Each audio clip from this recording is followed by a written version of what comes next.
Welcome to our channel. Today we how to activate setup Calendly webhooks in a no-code app, detailed guide step by step clearly. To activate and set up Calendly webhooks in a no-code app, begin by logging into your Calendly account. Navigate to the Integrations section in the main menu. Look for the Webhooks option within the Integrations page. Click on Add a webhook to create a new webhook. Enter the URL of your no-code app where you want to send the webhook data. Choose the events you want to trigger the webhook, such as invitee created or event cancelled. Make sure to review the documentation of your no-code platform for the required format. Once you've selected your desired events, click on Create Webhook or Save Changes. Calendly will provide you with a verification request URL. Ensure your no-code app is set up to handle this verification request. Test the URL by following the prompts provided by Calendly.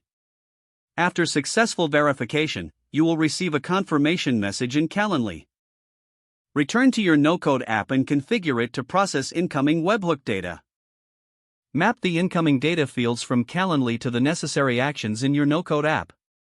Set up any additional workflows you need, based on the received data. Finally, conduct a test by creating an event in Calendly to verify that the webhook works as intended. Monitor your no-code app to ensure it receives the webhook data properly. Adjust any configurations as necessary to optimize functionality. Once everything is running smoothly, you have successfully set up Calendly webhooks in your no-code app. If the page does not load, refresh the browser or try again in a private or incognito window. Make sure you are using the correct email address, then retype it carefully to avoid small typos. If your password is not accepted, use the reset option and create a new strong password you can remember. Check your spam folder for verification or security emails, then complete any requested confirmation steps. Enable two-factor authentication if available to improve account security and reduce unauthorized access risk.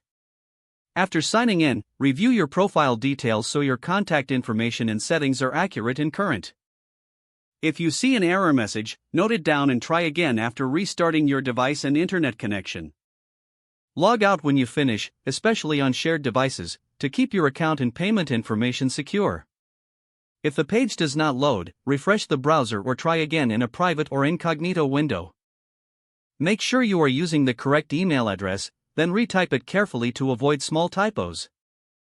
If your password is not accepted, use the reset option and create a new strong password you can remember. Don't forget to like this video and subscribe to our channel for more step-by-step tech guides.